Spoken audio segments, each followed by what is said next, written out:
What's going on, guys? This is Ryan with the RK Outpost, and even though it was pretty self-evident that Dave Chappelle has indeed won against the woke mob, against the activists that tried to get him canceled, that tried to get his Netflix special The Closer pulled because they were offended by some of the words that he said. They didn't like some of his jokes. They found it too offensive. They thought they could cancel him, and they failed because he refused to bend the knee. He refused to apologize to these people. Well, now it's pretty clear that Dave Chappelle was really the victor.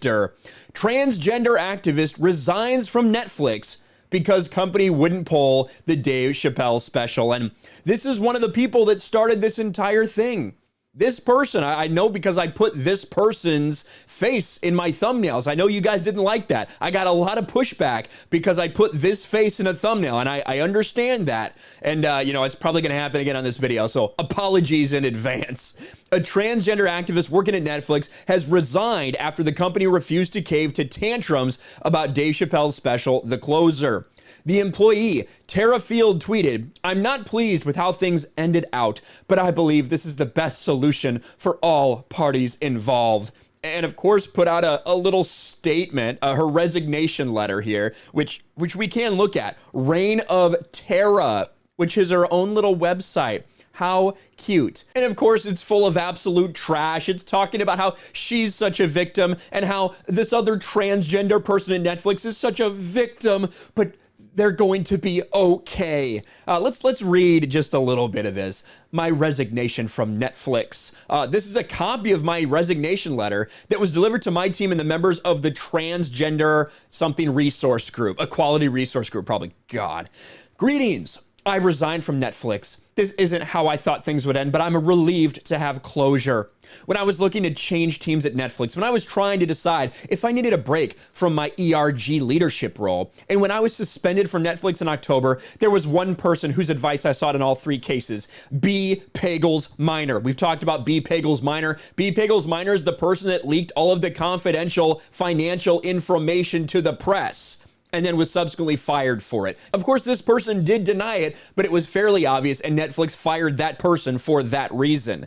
Shortly after B was fired for something I did not and do not believe they did, I made a decision, sink or swim. I was gonna walk side by side with B, as they had for so many of us while they led the trans ERG. Last week, B had their son. Think of how insane it is when you start to use this stupid fucking pronoun game. Think of how insane these people sound, just in everyday conversations.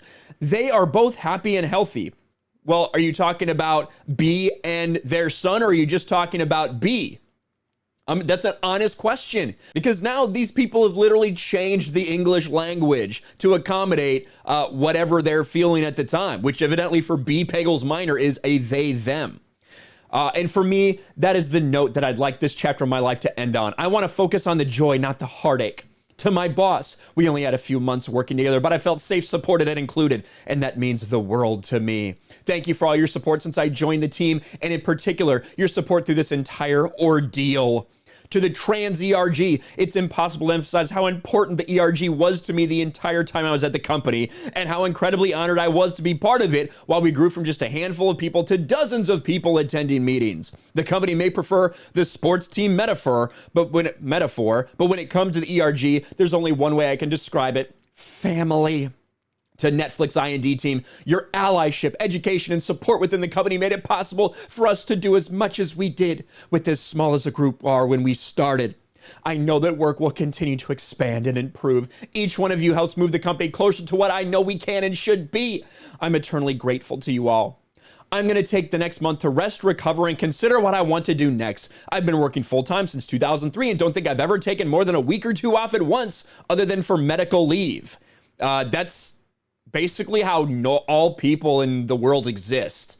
It's not too often that you get people just taking, you know, other than I guess teachers in the summer, that would be the exception, but it's not often people just get like a month and a half or 2 months off in the United States of America. Might be common in other places around the world, but a couple weeks off here and there is kind of normal operating procedure for the vast majority of the working class population here in this country. Hopefully, the time will allow me to remember the things I love and miss about this work. If you have something, feel free to reach out to LinkedIn. Sincerely, Tara.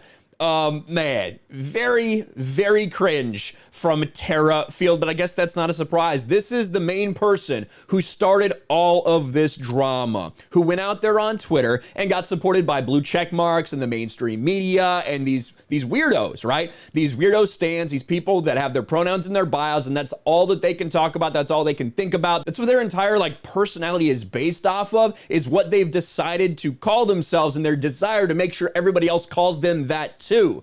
And when you look at Netflix, this is a company that has, I swear Netflix has more like LGBTQ plus programming than maybe any other streaming service out there, and it's not even close. Yet that's not enough. One thing that they don't like on the platform, they end up walking out and resigning over after trying to get Dave Chappelle canceled. Because when you get into this mindset, it is truly nonsensical. The idea that no other opinions other than your own can exist, otherwise they must be canceled. And if they're not, I can't even work here anymore. It's really fucking pathetic, but I guess we should have known that from the start. Let me know what you think about all this in the comments below. Smash a like button, subscribe to the channel, ring the bell for notifications, share this video out there, and I'll talk to you later. Thanks for watching, everyone, and a huge shout out to my patrons. I appreciate you guys so much. Want to follow me on Twitter or Instagram? Check out the description below. You'll find links to my P.O. box and my Patreon as well. And I'll talk to you guys later.